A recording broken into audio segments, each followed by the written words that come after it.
अनादिकाल के संस्कार हमारे अंदर जमा है। सभी बैठे हैं, यहाँ जगह मिलने नहीं करता।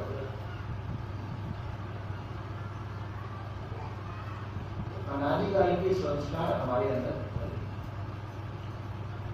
वो किसी दूसरे के नहीं, हमारे बनाए हुए। देखा सुना भोगा आदि के जो संस्कार हमारे अंदर रहे हैं, उनकी हम याद करते, उनका स्मरण हमारे अंदर होता है। कैसे याद करिए आप, कोई तालाब है, तालाब में एक पत्थर उठा के फेंकिए, उसकी लहर कितनी बनती है, लहर पे लहर, लहर पे लहर, लहर पे लहर बनती है। उनको गिन सकती हुई, उनको गिनना चाहो तभी नहीं गिन सकती है। और लहरों में जितना ध्यान दोगे उतना ही तुम्हारा चित्त होगा, तो वहां से चित्त हटाना पड़ेगा। उन लहरों की गिनती मत गिनो, वहां से चित्त को हटा दो, तो लहरों से चित्त हट जाएगा। इसी प्रकार से मन की बात है लहर विकार, वही मन का भी सार है। मन के अंदर भी इसी प्रकार से लहरें होती है संसार, क्योंकि हमारा अनादिकाल से संसार का संबंध चला रहा है। अब उसके ऊपर अपन ध्यान देंगे तो अपन उनसे जूझ नहीं पाएंगे। वो लहरें इतनी है कि आप उनको गिन नहीं पाओगे, और उनको फतेह करके आप आगे नहीं बढ़ पाओगे। तो उन पे ध्यान कर दो, भजन में बैठो, उन विचारों पर ध्यान करो। या तो विचार रुकने चाहिए, तो रोकने की सामर्थ नहीं, कि मन की शक्ति बड़ी तीव्र है। मन की शक्ति इतनी तीव्र है कि यदि आप उसका सामना करोगे तो मन प्रसार बना देगा, मन नहीं होगा। तो मन का सामना कर, जो शत्रु सामना न कर सके उससे बगल हो जाना चाहिए। अगर शत्रु का प्रबल है तो अपन उसका सामना नहीं कर सकते, तो उसका सामना न करके साइड हो गए, उसको निकल जाएगा। तो आपको सरलता पड़ेगी, वो निकल जाएगा। धीरे धीरे धीरे धीरे उनका वेग शांत होगा, और वो वेग भरा हुआ आपका है। मन को ताकत किसने दी है? तुमने दी है। अब तुम्हारी ताकत पाके मन तुम्हारा सामना करता है, और इसी ताकत उसके अंदर भरी हुई है आपके द्वारा, कि अब वो आपसे ज्यादा प्रबल हो जाएगा। अब उसका सामना करना भी मुश्किल है, तो इसलिए उसका सामना न करके उसको निकल जाना चाहिए। उस पर ध्यान मत दो, उसकी लहरें चल रही हैं, तालाब में पत्थर डालने के समय उन लहरों पर ध्यान मत दो, निकल जाना चाहिए। उसका संग साथ मत करो, सामना मत करो, अपने आप को चले जाए। आप अपनी स्थिति में बिल्कुल शांत होते चले जाइए, शांत होते चले जाइए, गहराई में जाइए।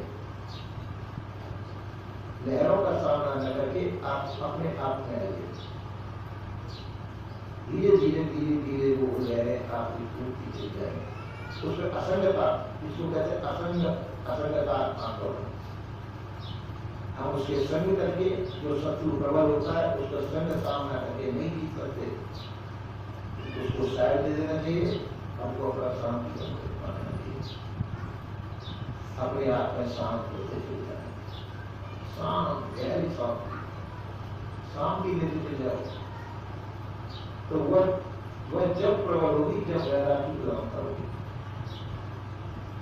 तो राग, यदि हमारे अंदर राग की प्रबलता है तो हम मन का सामना करने की कोशिश करेंगे।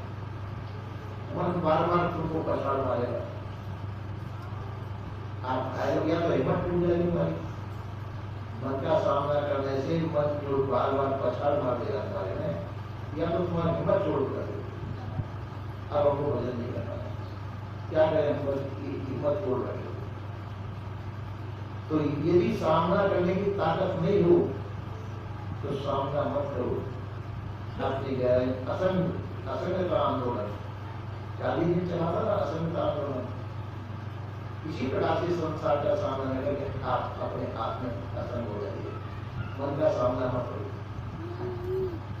मन क्या है, ये जो विचार तुम्हारे पर उठते हैं, यही मन का स्वरूप है।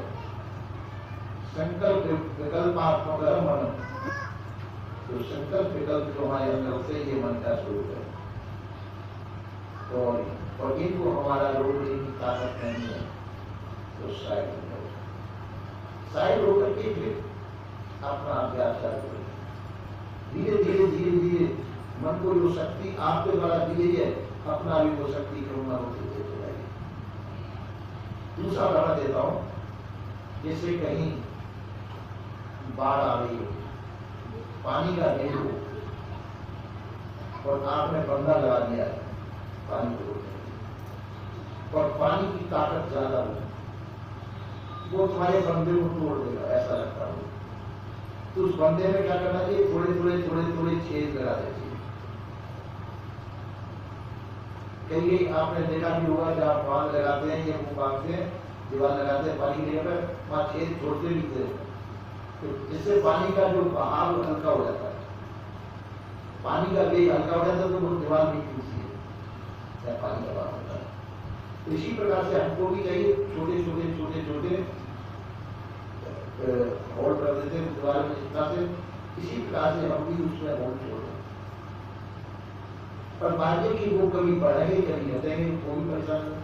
तो सीधी सी बात है, उससे वहां से हम उसका सामना करना छोड़ दें। सामना करने से छोड़ के वो हमारे लिए सरलता पड़ जाएगी। सरलता पड़ जाने से तुमको मन का सामना नहीं करना पड़ेगा। तो ये कि सबसे मन को अपनी शक्ति मत करो, मन का सामना मत करो, अपने को असंग होकर के मन के विचार से अपने अंदर कोई विचार मत करो।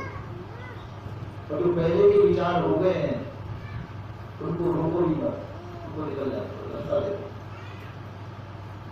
जो पहले के विचार हो गए वो निकलना चाह रहे हैं, उनको निकल जाने दो, उनको रोकने की कोशिश मत करो, निकल जाने दो। अपना भी निकल जाने पर तुम्हारे पर साफ किया जाएगा। और यदि उनको रोकना चाहे तो रुकेंगे नहीं, तुम्हारे को बार बार उसके अंदर पहले तो ताकत तुम्हारी इतनी है कि तुमसे रुकेगा भी, तो निकल जाना अच्छा सा।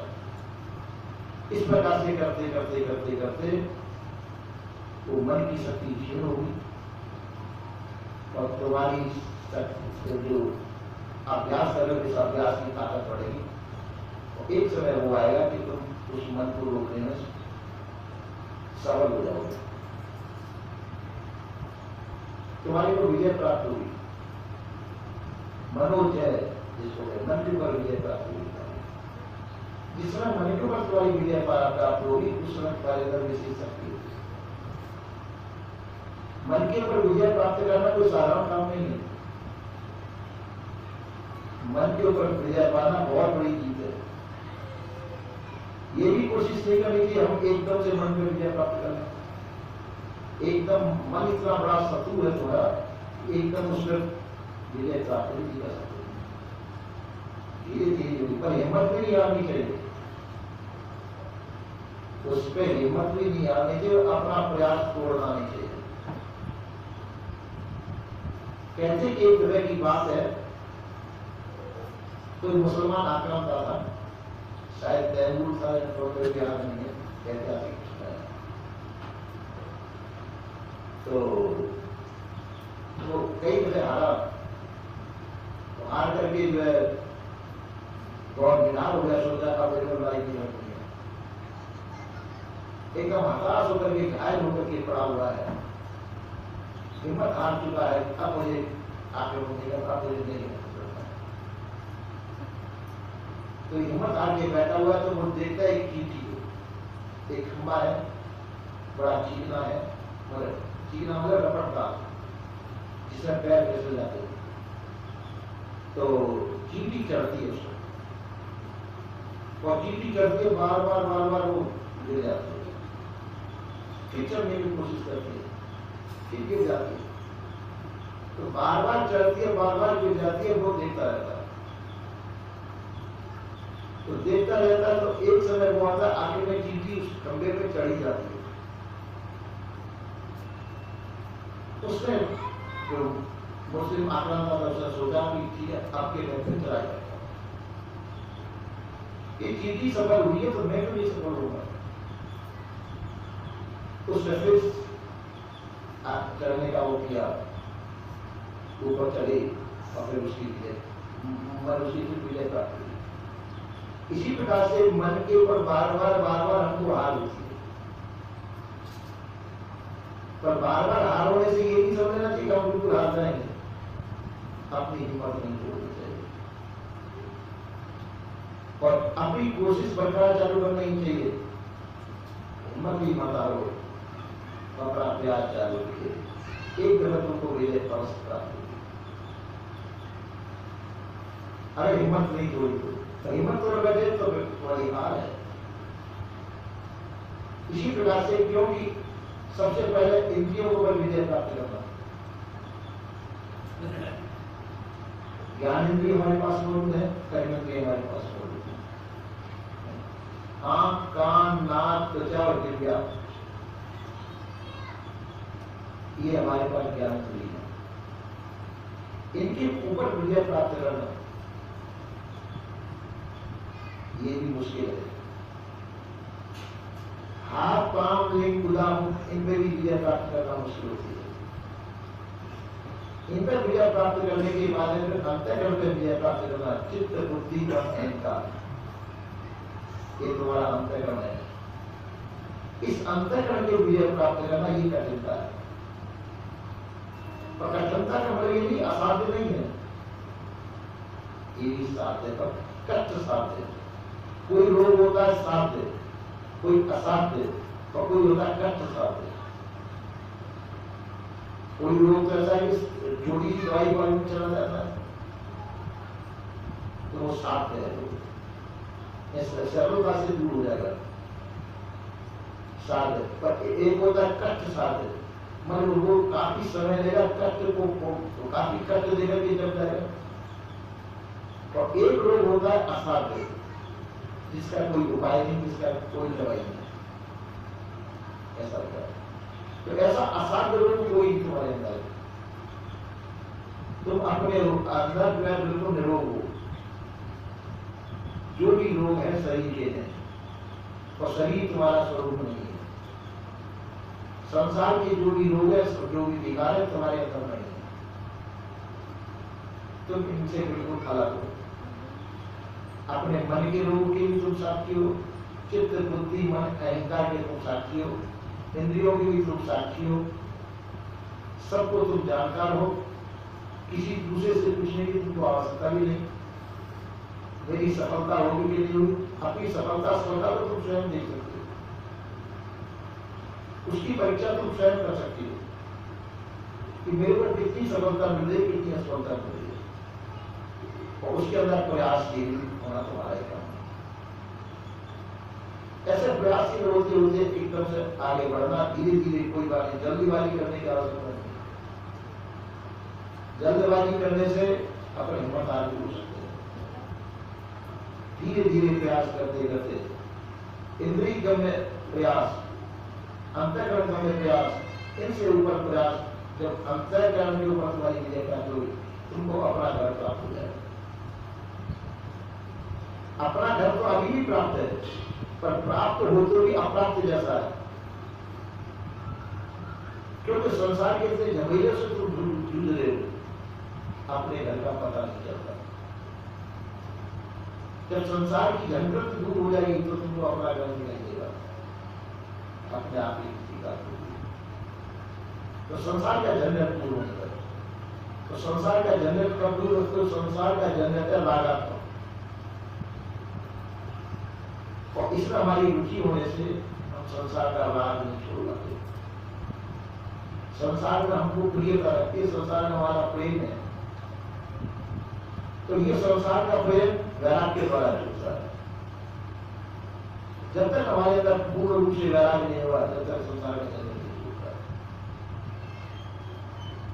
तो संसार की रुचि करने का हमको जो वैराग्य को अपनाना चाहिए। वैराग्यात्मक ग्रंथों का अध्ययन करना चाहिए। वैराग्यवान उन्हों के साथ में बैठकर अपना सत्संग करना चाहिए, वैसे ग्रंथ पढ़ने चाहिए, जिससे कि हमारा संसार का राग दूर होता हो। जब तक हम वैराग्य पर नहीं अपनाएंगे तो हमारे अंदर की कलह भी दूर नहीं होगी। यदि हम संसार पर रुचि लेते रहेंगे तो हमारा अंदर शांति नहीं जाएगी। संसार की रुचि हमारे अंदर की अशांति का कारण। हमको अपनी अशांति मिटानी है तो संसार की रुचि का मतलब ये नहीं कि संसार से रूठ के बैठो। संसार से रूठने की जरूरत नहीं है। संसार में रहिए, संसार में सब कुछ करिए, संसार में सबसे प्रेम प्रीति से बोलिए, बात करिए, पर ये समझ लो कि ये संसार सब छूटने वाला है। मन में इस याद को न भूलें कि ये एक दिन संसार छूटेगा, पर तुम अमर हो। संसार से छूटने पर भी शरीर छूटेगा, पर तुम अमर हो, तुम्हारा नाश करके होगा। संसार की सभी चीज छूटेगी, जो नाशमान है। नाशमान जो नारे अविनाशी संसार, नाशवान वस्तु रहेगी नहीं, अविनाशी का कभी नाश, अविनाशी कुछ है, तुम्हारा नाश कभी नहीं होगा। इसी प्रकार से अपनी याद रखते हुए, संसार की नश्वरता पर ध्यान न देते हुए अपना प्रयास चालू रखना चाहिए। सफलता मिले न मिले अपना उस प्रयास का नाम ही भजन है। जो प्रयास तुम्हारा हो रहा है उसका नाम भजन है। उसका हमको हिम्मत नहीं आनी चाहिए। लोग संसार के प्रयास में रुचि पर लगा देते हैं। जिंदगी बस शुरू से लेकर आखिर तक बुढ़ापा आ जाता है, मृत्यु का समय आ जाता है, जब तक संसार से लड़ते रहते हैं। संसार का प्रयत्न उनका चालू रहता है, तो अपने कल्याण का प्रयत्न को अपन क्यों छोड़े। और संसार के प्रयत्न जो मैं अपना जो समय व्यर्थ बर्बाद करते हैं उनको मिलेगा कुछ नहीं। संसारी लोगों को संसार के प्रयत्न में पूरी जिंदगी बिता देते हैं, उनको संसार से क्या मिलेगा? कुछ मिलने वाला नहीं।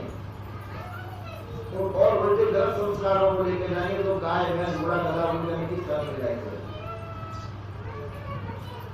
उनका जो संसार का प्रयास है वो गलत से करवा दिए। पर जो एक साधक जो प्रयास करता है भजन का, वो अपने अंदर से संसार का बवाल निकालने के लिए करता है, अपने घर को साफ करता है। संसार के जो अध्यास हमारे अंदर भरे उनको निकालने के लिए प्रयास करता है। हम अपने घर को साफ करना चाहते हैं, हमारा अंतर्गत शुद्ध हो, उसके लिए प्रयास है। इसका नाम भजन है। संसार को अपने अंदर से निकालो। तुम संसार में हो तो संसार से निकल के बाहर आ जाओ। संसार तुम्हारे अंदर है, यदि संसार की याद उसको निकालने की कोशिश करो। तुम संसार में हो तो तुम निकल के बाहर आ जाओ, तो तुम्हारे अंदर संसार है तो उसको निकालने की कोशिश करो। ये आप क्या है? संसार कोई बाधक नहीं है। काली की मोटी माया सत्य ने धीमी करी बजाय पीर पैगंबर वड़िया सीधी मोटी माया को सब त्याग देते हैं। घर मकान छोड़ दिया, कपड़े पहनना छोड़ दिया, ये मोटी माया है। पर धीमी माया जो तुम्हारे अंदर बसी हुई है, तुम्हारे मन में बैठ गई है, ये धीमी माया, और इसको हम नहीं छोड़ पाते, इससे हमारा भजन नहीं होता। तो धीमी माया क्या है? वो ममता आ सकती है।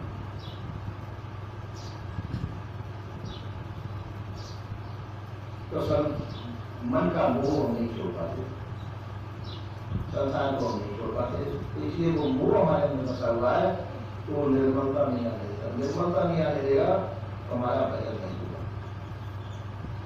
तो भजन होने के लिए जरूरी है कि संसार का मोह का त्याग करें। संसार में जो भी कुछ हो रहा है ठीक है, अपने काम कर रहे हैं। संसार में जो भी कुछ हो रहा है संसार के काम का है, संसार की चीजें अपने काम कर रहे हैं, तो तुम संसारी नहीं हो। ये कंपटीशन मत करो कि ये संसार के लोग लगे हुए तो ये क्या पागल है, वो पागल ही है। जो उनको ये पता नहीं कि छूटने वाला संसार, मालूम होते हुए तब भी नहीं छूट सकते हो, उसके लिए प्रयास भी नहीं करते। किसी के हाथ में सोने के सिक्के हैं, वो छोड़ना नहीं चाहेगा। तो डकैत आ रहे हैं, छोड़ दो इन सिक्कों को, तब भी वो नहीं छोड़ना चाहेगा। डकैत आगे जबरदस्ती सूची से बोलेंगे, शहरों को नहीं छोड़ना चाहेगा। इसी प्रकार से हम संसार को शहर में नहीं छोड़ना चाहते, आखिर जबरदस्ती संसार छूट जाएगा। साधक को चाहिए कि कफन फाड़ के से बांध लेना चाहिए। हर समय कफन से बड़ा हुआ रहना चाहिए। रात का झगड़ा चूट ये भी कल्याण चाहते हो, कफन से बदलना चाहिए। कफन क्या है? वैराग्य, त्याग वैराग का कफन से बदल बनना चाहिए। संसार में मेरा कुछ नहीं है, संसार नाश होना है, छूटेगा। शरीर ही छूटने वाला है, छूटेगा। तो न संसार से विराग रखो, न शरीर से नाश हो। संसार से नाता मत जोड़ो, संसार से नाता जोड़ना ही काल की फांसी है। जो त्यागमान, वैराग्यमान, बोधमान, विचारमान है, उनमें रुचि रखो। पर संसार में रुचि रखने से संसार फंसाएगा, नाना प्रकार की तुम्हारी अड़चने पैदा करेगा संसार। पर ये संसार को दिखाओ ना, तुम्हें रुचि नहीं रखते। ये मन की बात है, मन की बात है लहरदार, मन की बात मन में रखो। मन के अंदर से संसार को निकाल दो। कैसे निकाल दें? जैसे तुम खिचड़ी खा रहे हो, खिचड़ी में कंकड़ी ले जाती है कोई, दांत के नीचे आएगी, कैसी लगती है? खाते दांत के नीचे आएगी कंकड़ी, कैसी लगेगी? इसी प्रकार से संसार की जो आसक्ति उस खिचड़ी की कंकड़ी के समान है। कंकड़ी को अच्छी तरह से बीत के अमैया करो, वो कंकड़ नहीं रहना चाहिए, अमैया करके। इसी प्रकार से हम लोग साधना करते हैं, साधना के अंदर संसार की मोह ममता आसक्ति नहीं होनी चाहिए। जब तक संसार का मोह ममता आसक्ति है, हमारी साधना आगे नहीं बढ़ेगी। मोह ममता आसक्ति तो राग द्वेष ही तुम्हारे जीवन में रहेगा, और राग द्वेष, हर्ष शोक, राग द्वेष आदि विकार जब तक तुम्हारे अंदर कर रहेंगे, जब तक साधना में आगे नहीं बढ़ेगी। इन सबको निकाल दो, हल्के हो जाओ, हल्के टूटिए। संसार की चीज संसार में रहेगी, तुम्हारी नहीं है। जब शरीर तुम्हारा नहीं है, शरीर छूटने वाला, इसकी अवधि है। जब तक तुम्हारे पास है, और अवधि आने पर शरीर पीछे छूट जाएगा। तो संसार इतना बड़ा संसार, और संसार से तुमने नाता जोड़ रखा है, तो नाते बोलते रहते ये भी साथ जाने वाले नहीं, सब चीज छूटने वाली है। यदि इसको हम लेकर बैठ जाए और हमारा शरीर पूरे होने का समय आ जाए और भजन हमारा पूरा नहीं हुआ है, हमने संसार से अपना पीछा नहीं छुड़ा पाए, संसार से अपने आप को नहीं निकाल पाए, और शरीर छूटने का समय आ गया, तो वो संसार की जो चुपक हमारे अंदर वो कल्याण नहीं होने देगी। क्योंकि उस हमने इतना अभ्यास नहीं किया कि संसार से निकले, तो शरीर रहते रहते हमको संसार से अपना चुपक छोड़ देनी चाहिए। शरीर रहते रहते, संसार के रहते रहते अपने आप को संसार से अलग कर लेना चाहिए। इसका मतलब ये नहीं कहना तुम जंगल में निकल जाओ, मेरा कहने का मतलब ये नहीं है। कि घर को छोड़ के जंगल में निवास करो, ऐसा कहने का मतलब नहीं। मेरा कहने का मतलब है कि ये मन के अंदर सोच लो कि शरीर एक दिन छूटेगा,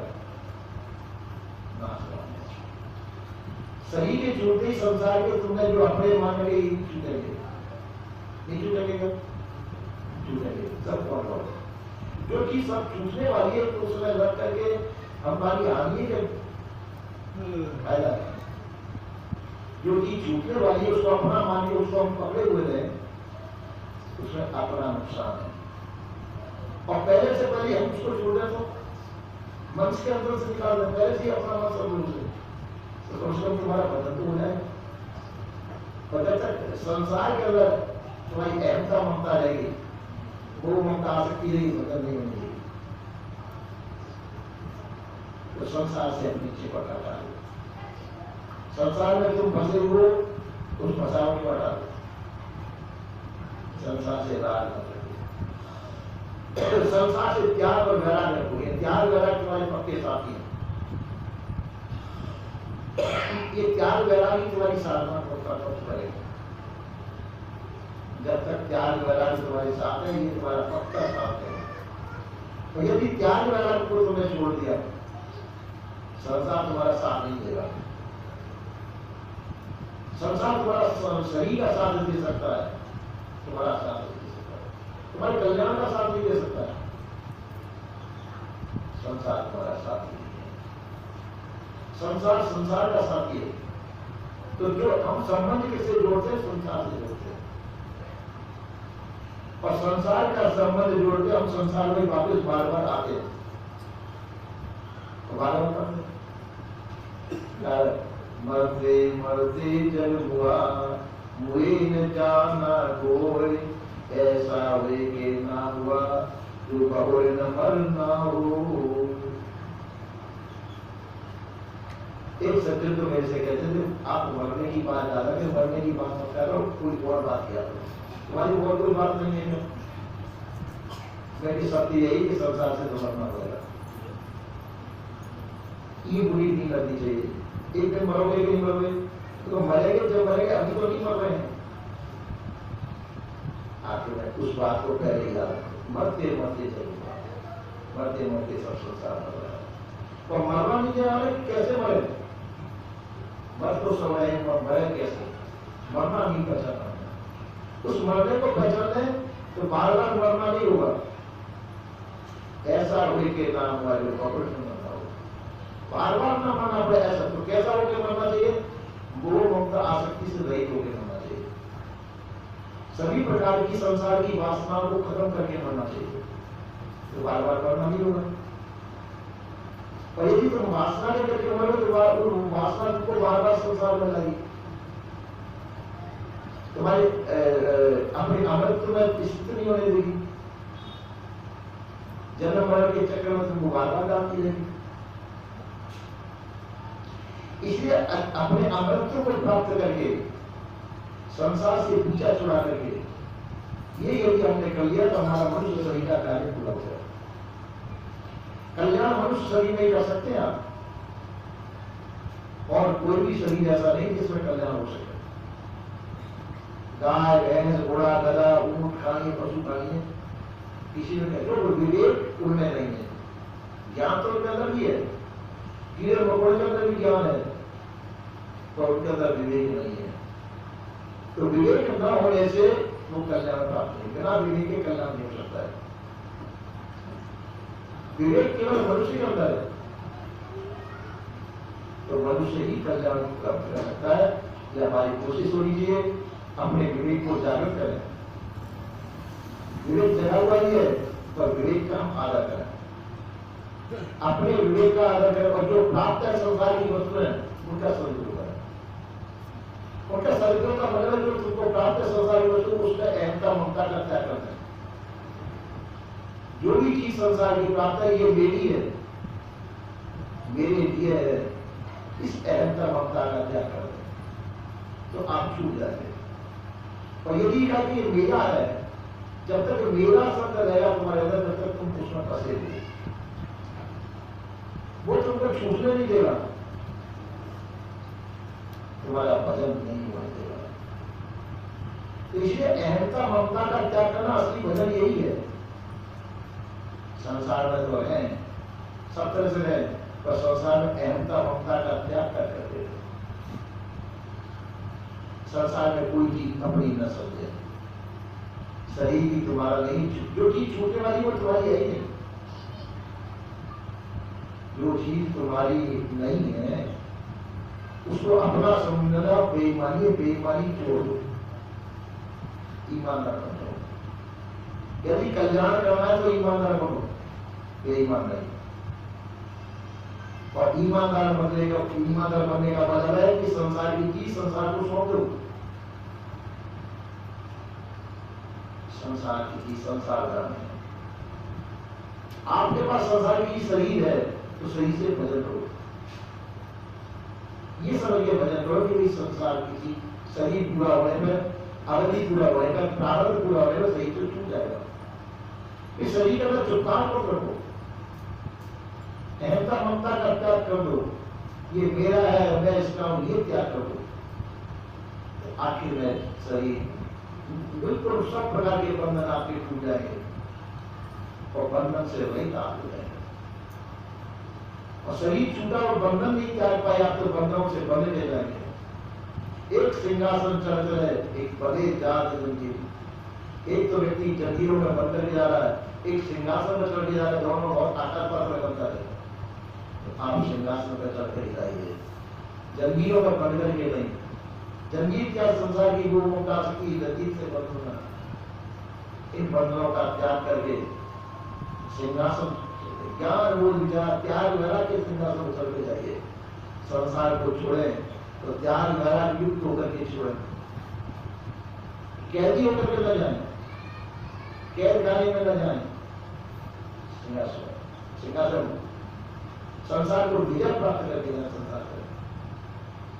ऐसा हो गया तो मानव जीवन तुम्हारा सफल है। तो मानव जीवन को प्राप्त हुआ, इसका सदुपयोग करें, इसका आदर करें। प्राप्त का जो प्राप्त है इसका सदुपयोग, जो भी चीज प्राप्त है इसका सदुपयोग करो, दुरुपयोग करने का अपना अधिकार नहीं है। और तुम्हारे को जो इसका जो विवेक है, विवेक का आदर करें और संसार के जो वस्तु प्राप्त है इसका सदुपयोग करें। इससे हम संसार के मोह से छूटकर कल्याण को प्राप्त होंगे। इसी के प्रयास करने के लिए मनुष्य शरीर है, ऐसा संत कहते हैं। बोलिए श्री सद्गुरुदेव की जय।